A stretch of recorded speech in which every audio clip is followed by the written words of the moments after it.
Hello, you're listening to Food Rebels and I'm your host, AJ Sharp. Welcome. This is the show that keeps you up to date with the best of food and drink stories from around the world of those people who are doing things a little differently. This week, we're celebrating 30 years of great taste, which I'm very proud to have been a judge at for the last 7 or 8 years. And I'm joined by Christabel Cairns, who is the Operations and Marketing Director at the Guild of Fine Food, which is the driving force behind Great Taste. Welcome back, Christabel. Thanks, AJ. It's been great. We've done a few shows recently. We've done World Cheese, and last week we did the trends for 2024.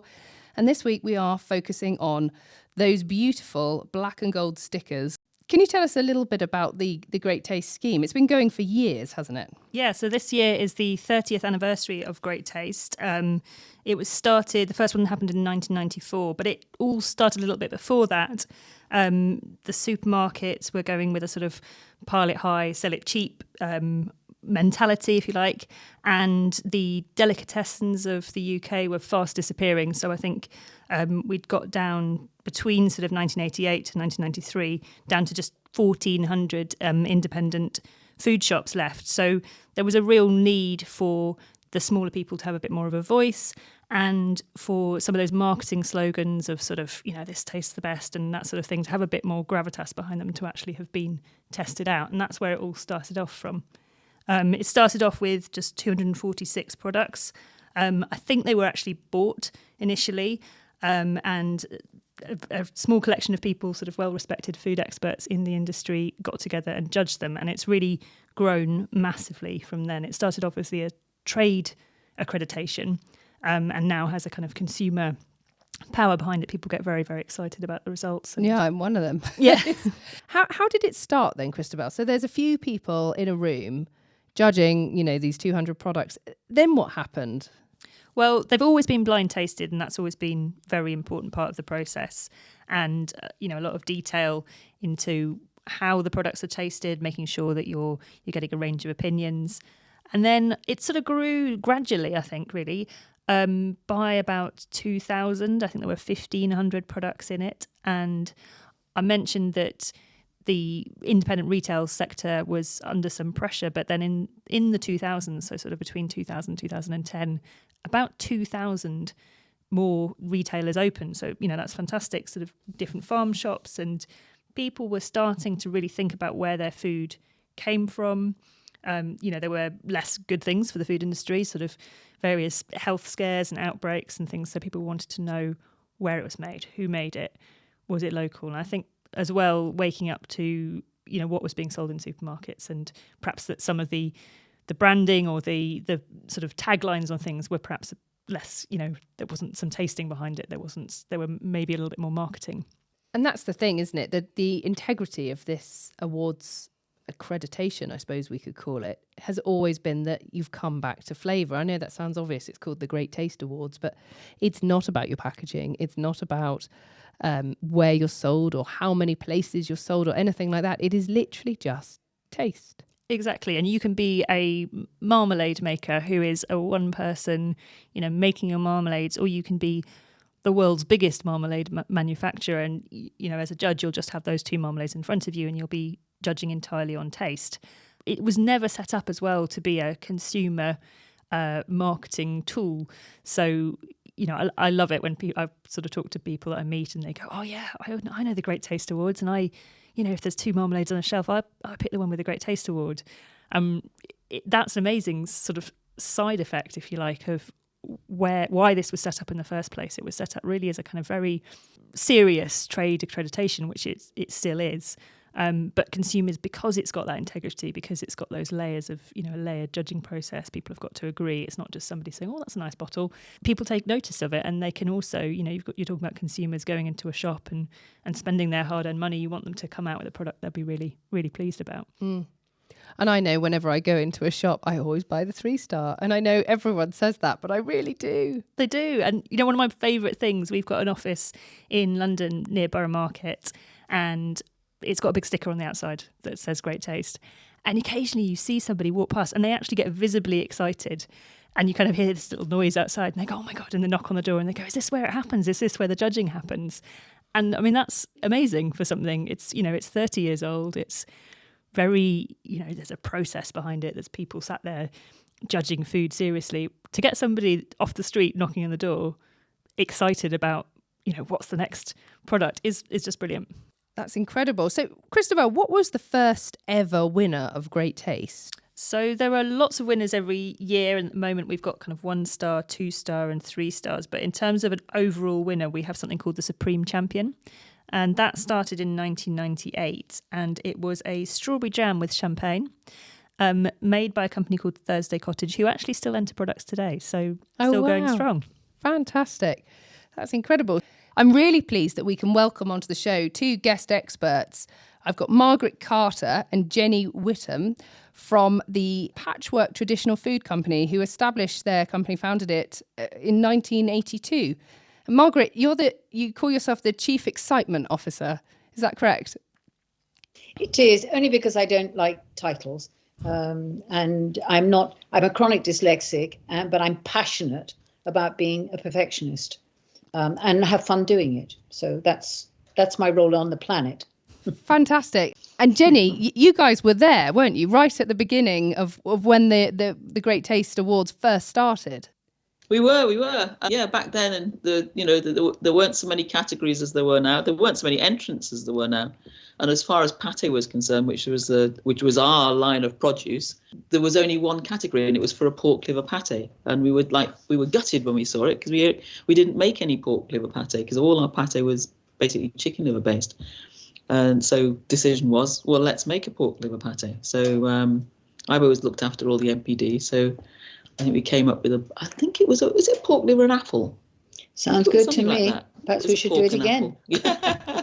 I think it was pork and apple with cider or something like that. Yeah. Do you remember the categories then? They were much more specific, were they? They were much more specific. It was like, we wanted this and we wanted that. And it was like, we did this pork liver patty and we won a gold award. And we were very happy. And back then, it was a first, second and third. It wasn't, your product's good enough for a gold star and your product's good enough for or like it is now. It's, if your product's good, it gets 3 stars and you can have, 50, 60 different 3-star golds.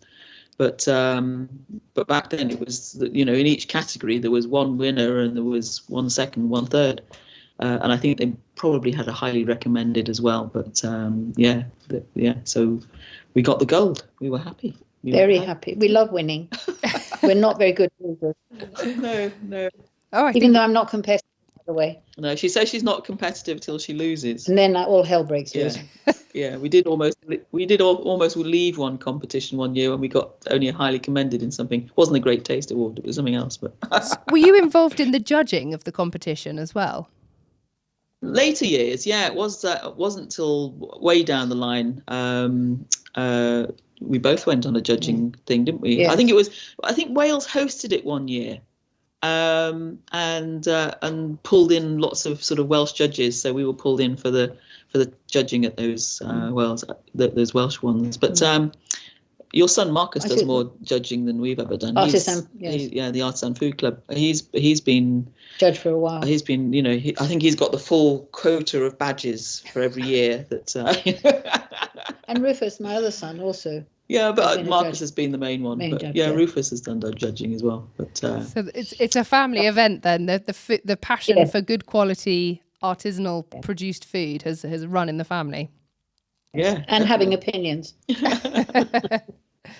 Yeah, and going back, I can remember sort of in latter years when the categories were getting broader, entering our vegetarian pâtés. We had about 3 or 4 vegetarian pâtés back then. We used to enter them, and we'd never get any awards for the vegetarian pâtés. And I can remember entering them year after year after year, and then suddenly one year we got golds for all of them, and it was like, oh, they put the vegetarian pâtés in front of a vegetarian, and it was. But it's funny how trends work like that, isn't it? I remember, the years that salted caramel was the best tasting thing in the world, and we'd all gone mad for it. And then, several years later, you're like, oh, salted caramel. But it's, trends, they come and go, don't they? And you were probably ahead of your time with the vegetarian pâté. I think there's a lot of things in our history that we've been ahead of our time. One of the ones which I love the story of is the vegan one. We heard somewhere along the line that we'd won plenty of awards and new baby companies needed to be winning. So we went, okay, we'll leave it be for a while. So we left it for 2 or 3 years. And then Jenny readdressed a hummus that we had that wasn't selling brilliantly because it was expensive for hummus, which is like, 2p a kilo in the general run of things. So Jenny entered it by calling it a red pesto pate. It had too many expensive ingredients. It had the sun-dried tomatoes and pine nuts and basil in it and stuff, and it was also too firm as a hummus. You tended to, if you tried to stick a chip into it, it would break. So I decided it was more a cut and spread thing, like a pate. We won.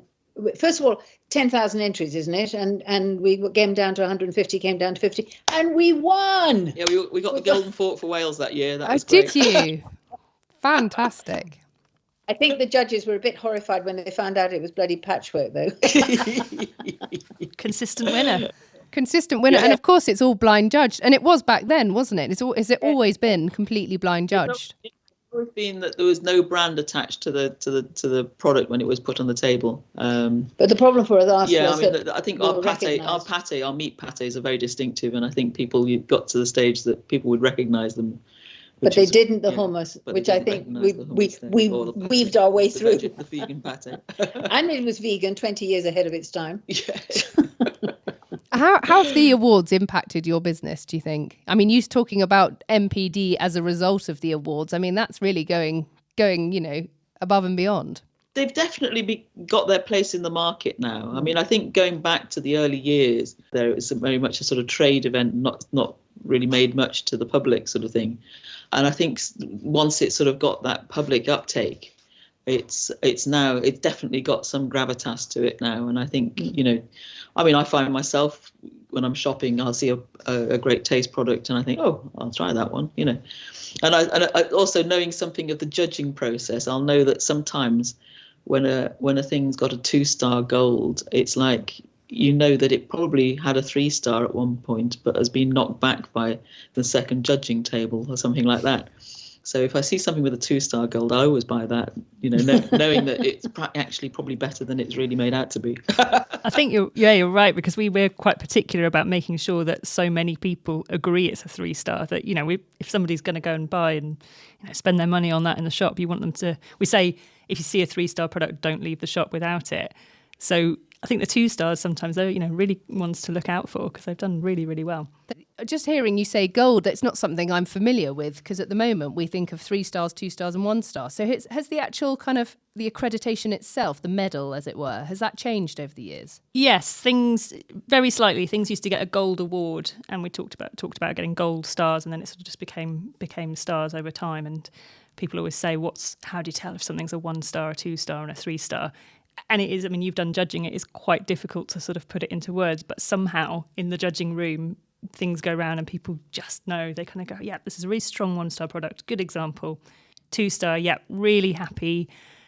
Definitely, would be really delighted to buy that. And 3-star is like Jenny said, this is the best haggis ever. Yeah, and it's faultless. You just can't think of anything exactly you would recommend to improve it if it's 3 stars.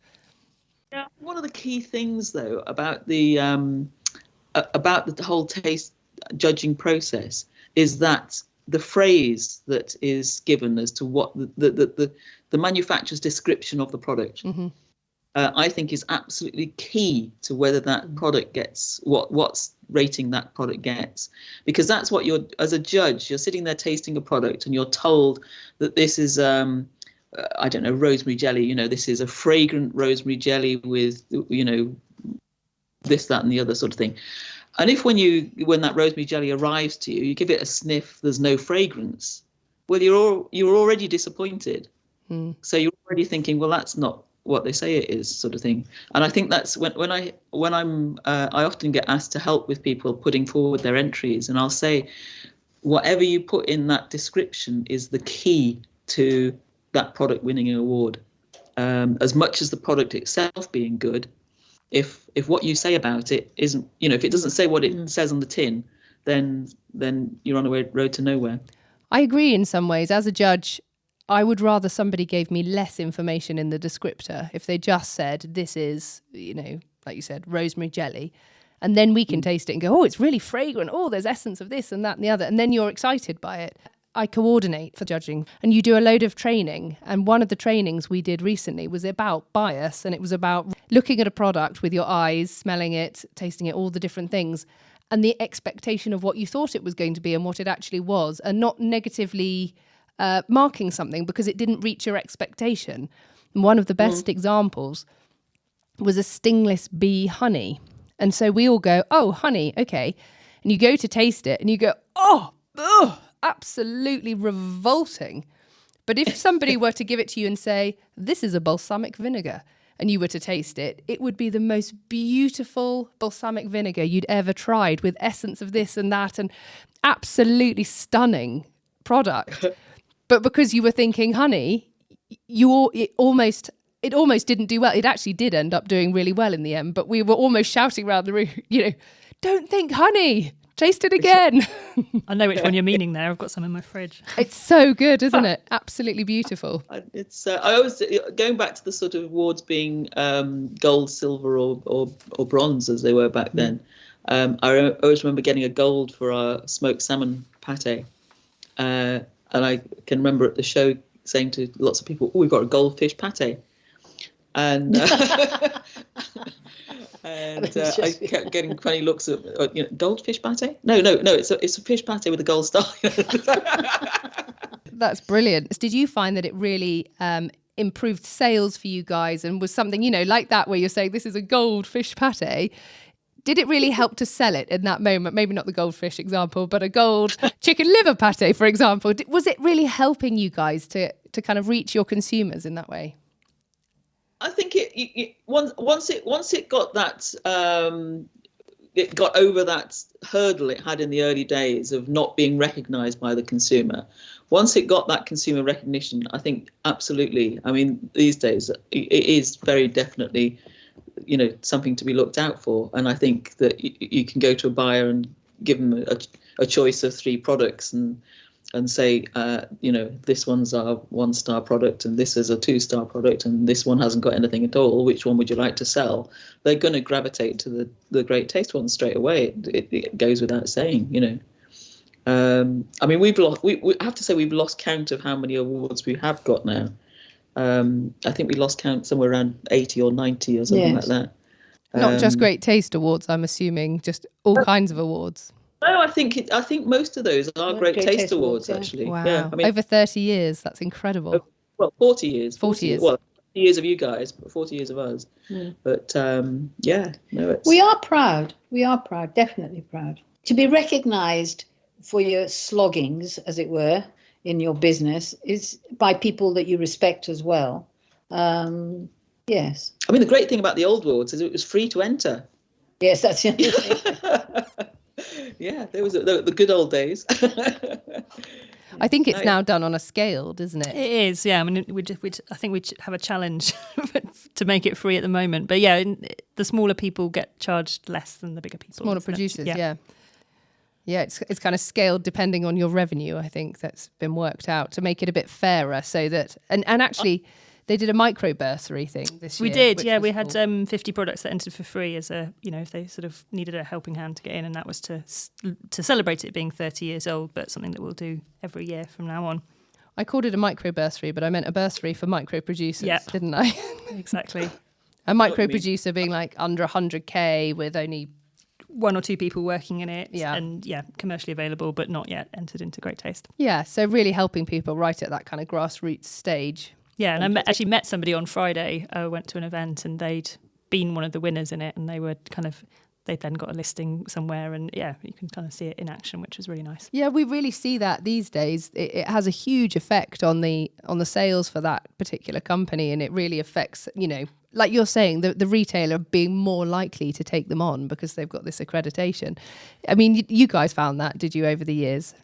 Yeah, definitely. I mean, it's to be able to say we've got X number of Great Taste Awards and this product and this product and this product. I mean, I think in our core range of patés, I don't think there's one that hasn't had a Great Taste Award somewhere on the line over the years. And I think the fact that it's a recognised award system, it's trusted.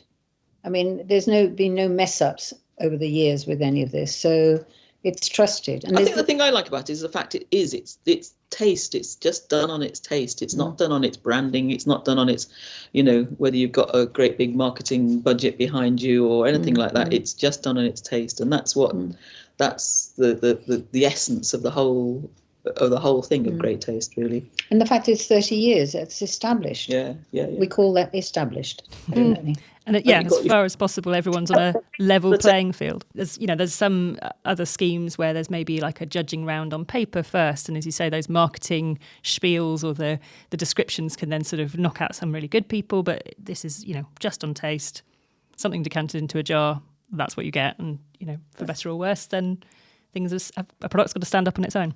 But for an accreditation like this to have grown from 246 products in 1994 to last year was what, 14,000? 14,205, I think. That's incredible, isn't it?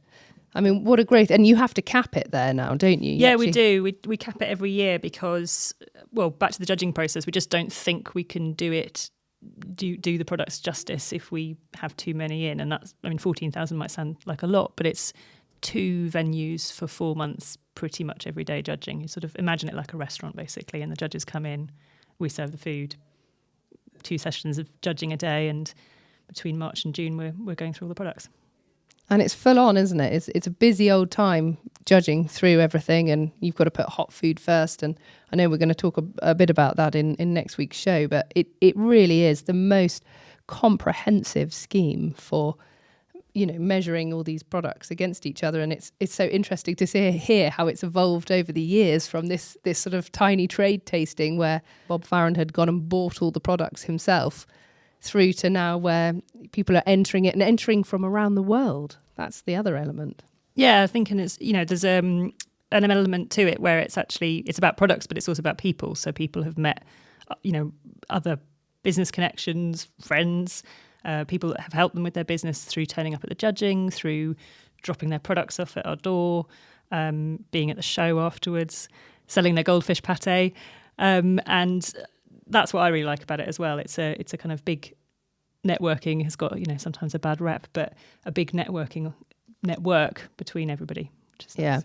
The thing that it's withheld throughout the 30 years is integrity. With Bob, I always say companies are like their owners.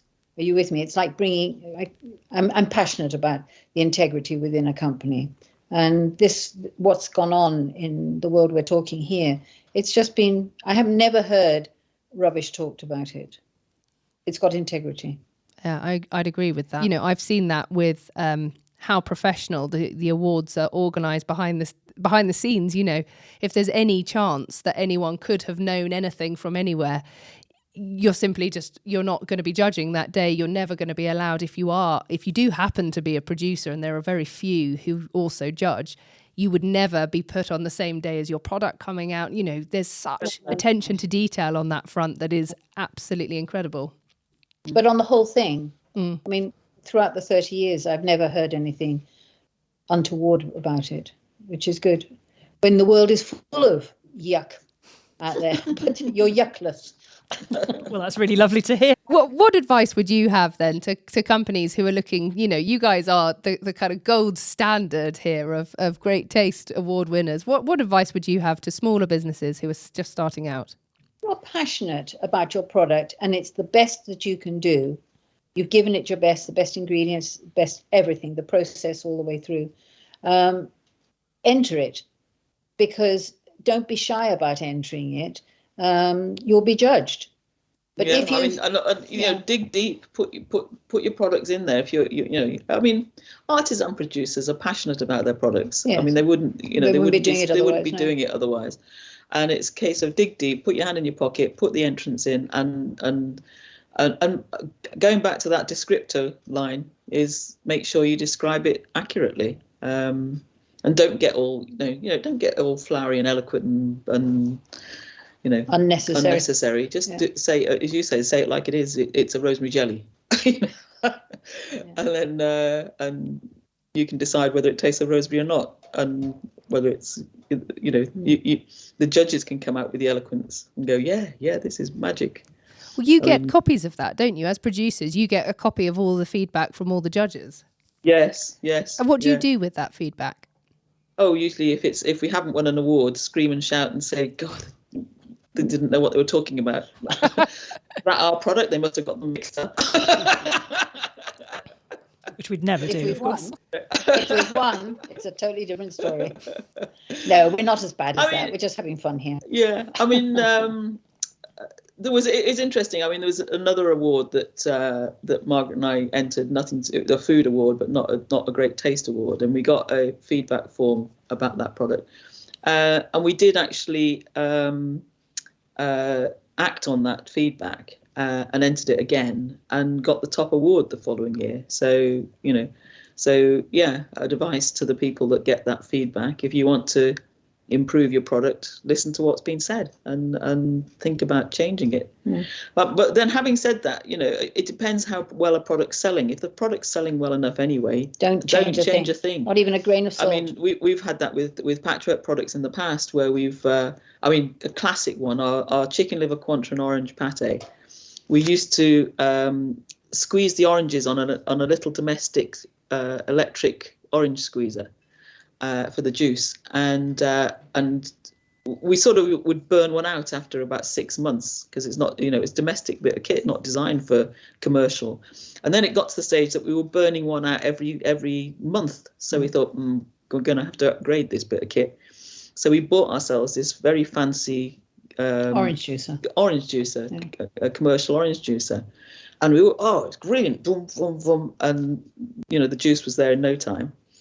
And then we noticed that the sales were dropping off for the Cointreau orange. And we had a little chat with one of our key customers. And he said, well, it's funny. He said, it's funny you should say that. He said, I've noticed that too. I've got some customers who regularly have come in for that Cointreau orange pate, and they've started buying a different one.